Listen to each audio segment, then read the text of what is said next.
everybody, and welcome back to Art a la Carte. Today I'm going to show you how I drew this cat right here. From start to finish, I'm going to time-lapse some parts of it, but I will show you this construction of how I drew this cat, and you can draw along with me. Sometimes I go a little bit fast because I don't want to have huge long pauses in between instructions. So if that ever happens and I get going too fast, just hit that pause button. I'll wait for you, or you can even rewind the video and I'll say what I meant to say again. So anyway, let's get started drawing our cat.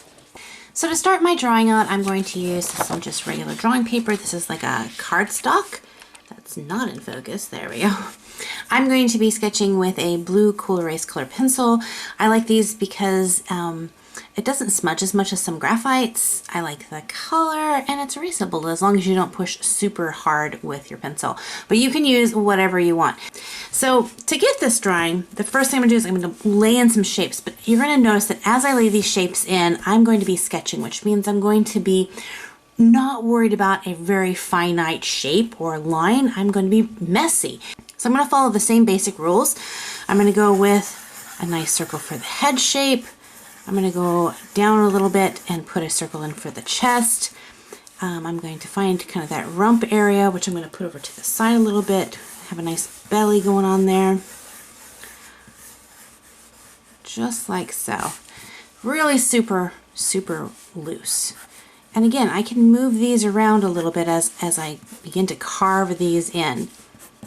Once I have these three shapes, the head, the chest, and the rump, then I'm going to kind of fill in the main body area. I'm going to connect, kind of like playing connect the dots, only it's wrap the spheres in flesh, which is not as much fun at parties. So again, super loose. This took me forever to learn to draw loose and to not worry about getting that perfect line. And I felt like I was just drawing scribbles for the longest time until finally it just clicked. So if you are struggling to get down gesture drawing yourself, give yourself the time you need to just learn, and you might feel like a complete art weirdo for not being able to get it down, but just don't give up. Okay, so the head, I'm kind of giving it a rounded, we're kind of working out the fur that I want. I'm kind of giving it a little bit of a base there. And then I'm going to put my ears in. And this, I don't want to spend a lot of time thinking about it, because the more I think about it, the slower I go at this part, the darker I go at this part, the more I'm committing to a line. I don't want to commit to a line. I want to look at my shape. During this process, I'm constantly sitting back at my desk and then leaning forward. I might turn my paper, I might hold my paper up, changing the perspective of how I'm drawing, because this is where I want to put all these parts in, but I want to be able to have the freedom to move them around. So I've got the head, the chest, the body in, so far the way I like it. So now I'm going to put in some shoulders and the arms. So I'm going to start with that shoulder blade right down here, and I'm going to bring this down, and this is where it's really good to kind of know the anatomy of your cat. So you have your shoulder here coming down to like an elbow, and then coming like the forearm, and the same thing over here. Now these are a little bit more cartoony of a cat, so I can exaggerate some things, but studying what it looks like in real life is going to help you to know what it looks like even in cartoon form. So I'm going to just block my feet in. All right, now I'm just going to keep going with this motion. I'm going to put in my hind leg. He's sitting. I'm going to block in my hind foot.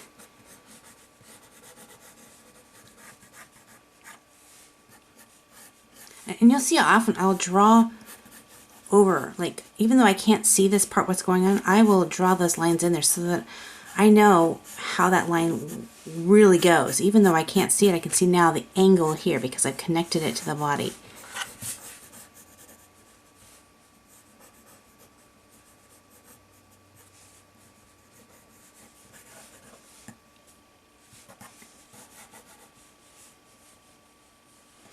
All right, and then I'm going to kind of think about how I want the tail to go. So I'm thinking about the backbone.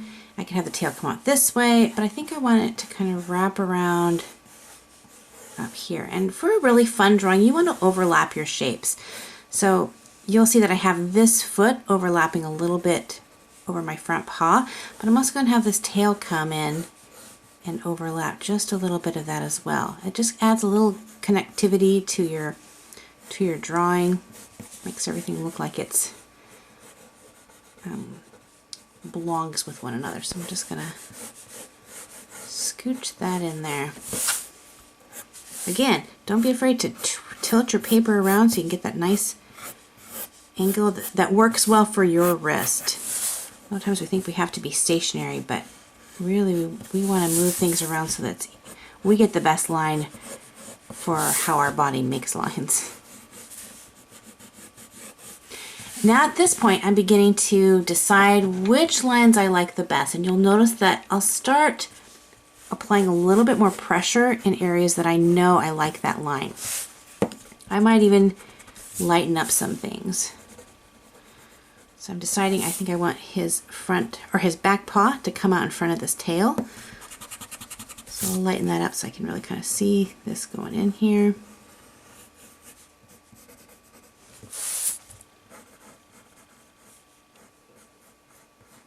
And I'm also not worried about drawing in fur lines yet. At this point I might start cleaning up some of those lines just so I can really see, is this the line I want? I'm going to put in some toes.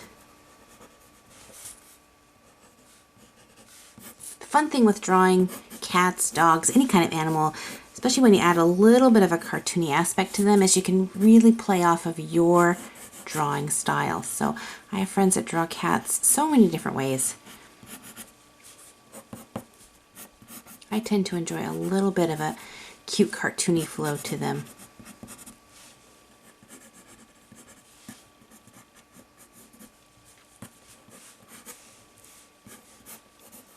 Alright, so I like this body so far. Let's go ahead and work on the face. I'm going to divide it off a little bit. I'm going to put my eye line in here. And I'll put my muzzle.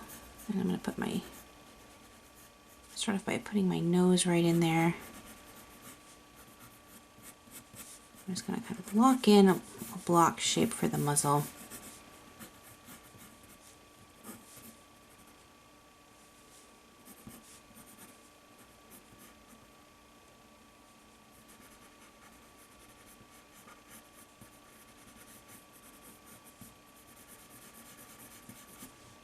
And just little indications there of his chin. I'll move up to his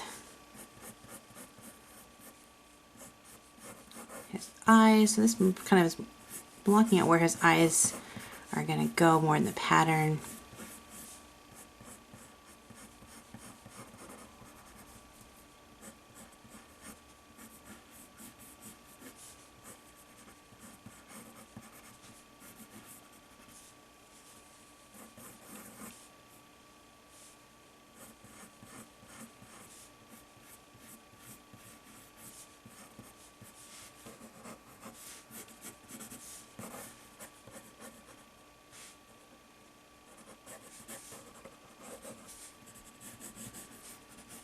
Find out some more of the details for his ears.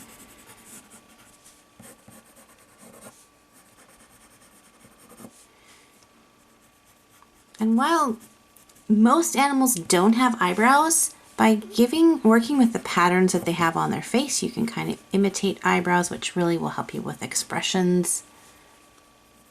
Now I'm going to begin to think about the fur. So instead of drawing individual hairs, I'm going to look for places where the body is changing direction. So here on the shoulders, it's going from here, it's coming down, so I'll put a little break in the fur.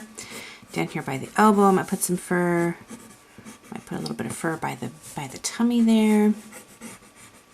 And you also want to have that fur flowing in the direction that the fur grows. So I wouldn't put my fur going this way because then it would look like the fur is growing up.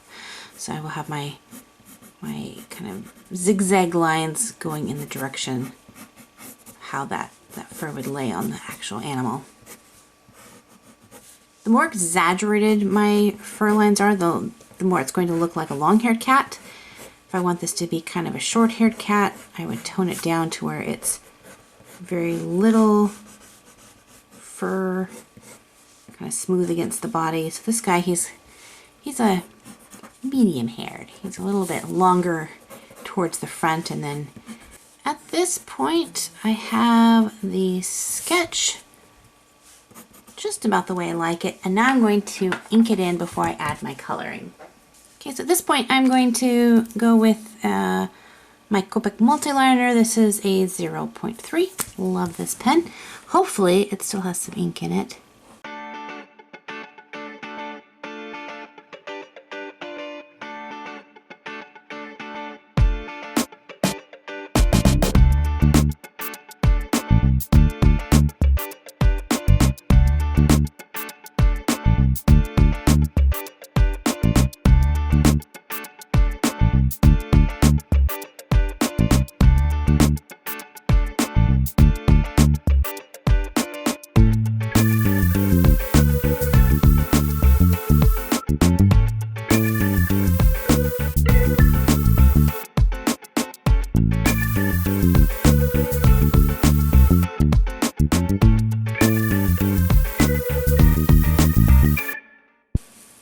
Okay, that should be pretty much all for the inking in part. Once it's dried, the ink is dried well, and that depends on your ink pen. Copic multiliners dry pretty quickly, but you definitely don't want to erase an ink pen that hasn't set, because you're going to smudge your drawing. So test that out to see how long it takes your ink pen to dry. Then I'm going to go ahead and erase. Because I push some places a little bit heavier than others, the blue pencil might not completely erase, but I kind of like that look for these drawings. But that's something to take into consideration if you're a heavy-handed drawer or sketcher, and you don't want any traces of your pencil. Then you're going to want to choose a lead that is easier for you to erase and get out of there. Now that my sketch has been inked in, it's ready to add some color, and I could, of course you could color with whatever you want. I decided ahead of time that I want to use markers to color this with. That's why I chose a heavier cardstock. If I was going to do watercolor, I would have done this in a really nice watercolor paper. But I think markers would look really good with this. So there we go. I finished coloring the cat drawing, and I think he looks really cute. I don't know, I might have to make him into a sticker. I make everything into stickers. If you enjoy drawing cats and would like to continue your cat drawing adventures, I highly recommend some of these videos right here. They're oldies, but they're goodies. And if there's a topic that you would like to learn more about in drawing that I haven't covered in my quite extensive video archives, you can always put a request in the comment section below, and I'll put that on my list, and who knows, it might turn up as an upcoming video.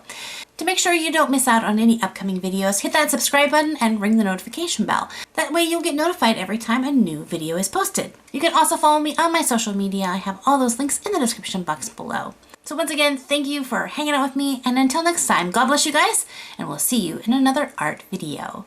Bye-bye!